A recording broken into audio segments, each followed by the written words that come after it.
और अब बात महाराष्ट्र की करते हैं। महाराष्ट्र में सर्वे के बारे में जैसे कि हम आपको बता रहे थे, यहाँ पर महाविकास आघाड़ी को एक बड़ा झटका जो है वो लग सकता है इस बार के चुनाव में। हालांकि अगर आप वादे देखेंगे तो दोनों ही तरफ से जमकर इस बार जो है वादे किए गए थे और किए गए हैं। हालांकि वोटिंग अभी यहाँ पर होनी है और उससे पहले ही ये जो सर्वे यहाँ पर सामने आया है ये इशारा करता है कि यहाँ पर महायुति की वापसी जो है इस बार हो सकती है। महाराष्ट्र में महाविकास आघाड़ी को 106 से 126 सीटें मिलने का अनुमान जो है सर्वे के द्वारा यहाँ पर लगाया जा रहा है और वोट प्रतिशत का भी एक बड़ा मार्जिन, यहाँ पर बड़ा फर्क जो है वो इन दोनों ही गठबंधनों के बीच में इस बार रह सकता है। तो ये जो सर्वे है ये इस तरफ जो है यहाँ पर इशारा कर रहा है। हमारे साथ अमिताभ तिवारी जी जो है जुड़ रहे हैं, उनसे और चर्चा करते हैं सर्वे के बारे में। अमिताभ जी, दोनों ही गठबंधनों की तरफ से कई सारे यहाँ पर वादे किए गए हैं, कई सारे मुद्दे हैं इस बार महाराष्ट्र के चुनाव में, लेकिन जो ये सर्वे इशारा कर रहा है कि यहाँ पर महायुति की वापसी हो सकती है, क्या फैक्टर आपको लग रहा है कि इस बार काम कर रहा है?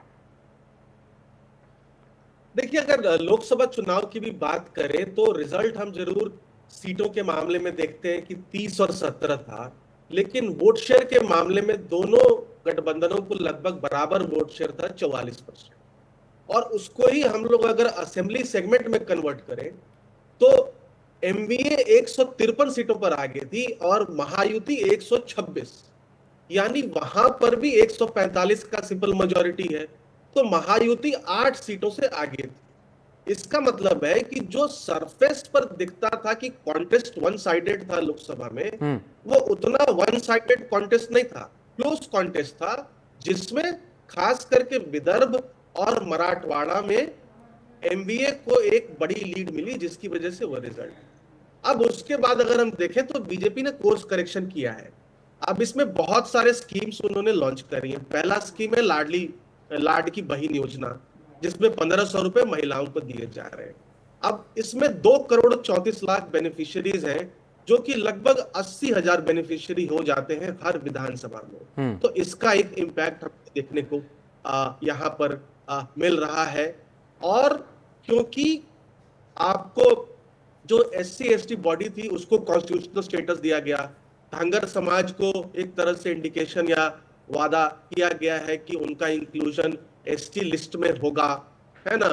युवाओं के लिए भी एक अप्रेंटिसशिप और एक बहुत बड़ा प्रावधान बजट में किया गया। तो कुछ स्कीम्स की वजह से और खास करके बॉम्बे, पूना और जो अर्बन सेंटर्स है वहां पर एक बहुत बड़ा इंफ्रास्ट्रक्चर पुश भी हमें देखने को मिला है। अटल सेतु ब्रिज है, मेट्रो का उद्घाटन हुआ है।